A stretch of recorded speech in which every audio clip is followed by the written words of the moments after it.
Chaos and fear mount as the Separatist army rages an epic battle against heavily outnumbered Republic ships. Oh no, what's gonna happen? Will the Republic lose the war? So much suspense. It's not like there were movies that came out years before this show that spoiled the ending for us. Do I have a boner? Our shields are gone! Shit, I mean, so are mine. Ayla can approach me as close as she— Oh, you mean the ship. We have them now. Send in the super droids. Dude, y'all are doing perfectly fine without the super droids. Just keep doing what you're doing. No need to change it up. Those droids are boarding Ayla's ship! No shit, Sherlock. What did you think they were gonna do, roll a spliff? In all seriousness, this opening battle is pretty awesome. The aesthetic of the atmospheric setting, paired with the type of droid that we've never seen before, makes for a super exciting action sequence. Hey kid! I know! I'm hanging on! Why you have to be mad?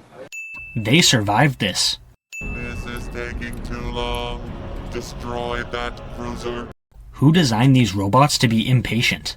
Also, why didn't you initiate this blitz earlier? You could have done all this damage 10 minutes ago without wasting a bunch of your rocket droids. Nice entrance, Skywalker.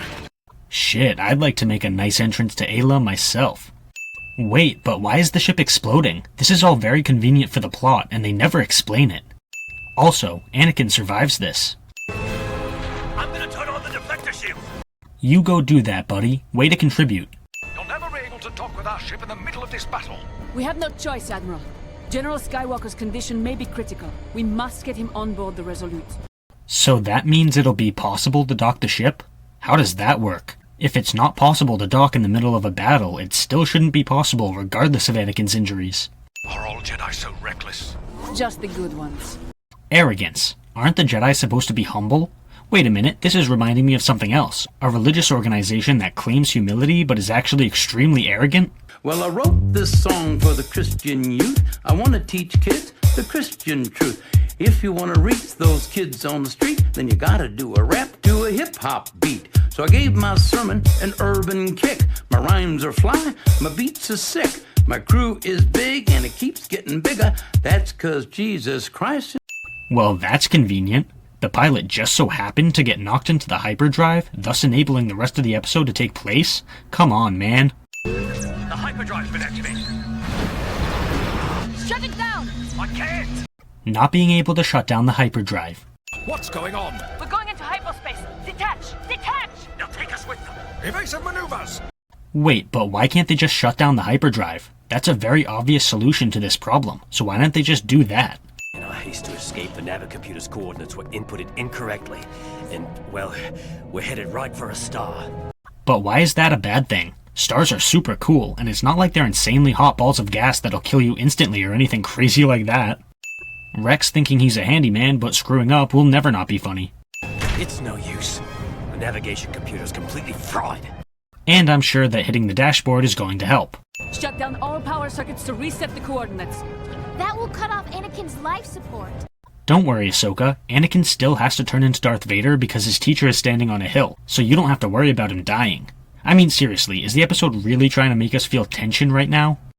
Is Rex gonna do anything except f*** up this entire episode? Also, the ship survives being this close to a star. Everyone survives this crash. You and Bly go south. Rex and I will stay here with Anakin.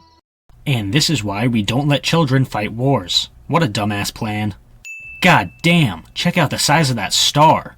If the planet is this close to its star, how the hell can any life survive on its surface? This planet should be looking like Mercury right now. And we all know the only life that can live on Mercury are the lizard people who control the world government through space lasers.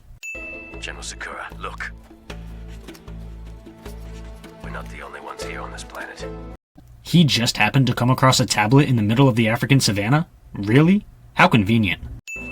It seems to me that the people we're looking for live near giant trees. Very perceptive, Padawan. Why? Because they drew a picture of a giant tree? Are you telling me that nobody else could figure that out? Don't worry, kid. I'll take good care of him. All of his sexual needs will be fulfilled. You've got nothing to worry about. We should be back by daybreak with whoever or whatever lives on this planet. That's a big-ass assumption. What if they don't want to help? What if they're hostile? What if they're not intelligent enough to provide adequate medical care? They know nothing about the inhabitants of this planet, except that they can draw on tablets and live near big-ass trees. He was like a father to me. I realized that for the greater good, I had to let him go. Don't lose 1,000 lives just to save one. As always, it's very nice to get some characterization for a Jedi outside of the core group. Ayla doesn't disappoint. I don't see any signs of life. Oh, well, I guess we should give up then. Dude, this is the first goddamn tree you've seen. Buck up and keep searching. It looks like someone or something intelligent enough to figure out a use for the pods has dragged them away. All we have to do is follow the trail. Convenient trail is convenient. Scaring adorable puppies will always be a sin. How dare you, Rex? The good boy just wanted to cuddle. God damn, this whole scene is crazy. The clones who die are killed off in the most brutal fashion imaginable, and Bly takes out one of the creatures with a single shot to the eye. Badass. Cameron's dead. So lucky in flesh. Oh no, not those guys. I like them because they had names that I just learned 5 seconds ago. I'm pretty sure this is breaking at least one law of physics, and these three need to go to science jail. Guys? Can we gather around for a second? Yes, I did call the HR staff into this meeting.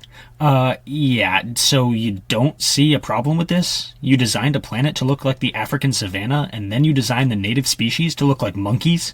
You don't understand why that might be considered a little problematic? We colonized this system to find solace from your wretched war. We came here to find peace. How young is this civilization? If they colonized this system specifically to escape the Clone War, then this civilization can't be any more than a year old, but the episode made it seem like these dudes are indigenous to the planet with that whole writing on a tablet nonsense earlier. Also, if you just recently colonized this planet, then where's your starship and modern technology? The episode portrays this civilization as primitive, but they should at least have a ship. I cannot ignore a plea for help. Like you were just doing 10 seconds ago? But only one Jedi may go with him. The other must stay, as insurance. We wouldn't want a surprise attack on our village, or the kidnapping of our only healer. Buddy, do you honestly think that keeping a Jedi in the village is going to do anything to prevent a surprise attack? What are you gonna do? Choke the Jedi with your beard? Also, why are you telling them that WAG 2 is your only healer? You should be keeping that information to yourself, dude. I think their sentence for a violation of the laws of physics at the science jail has been extended. What difference does it make who started the war and who only wants to end it? No side is free of fault. It takes two to fight. But isn't liberty worth fighting for? But is it worth killing for? This is actually a fairly mature theme for a kid's show to explore. The morality of war versus pacifism is very complicated, and neither side is entirely correct or entirely wrong. Take another sin back, damn it. Rex, they're coming. I can hear them. Does Anakin have super hearing? Is he secretly Homelander in disguise?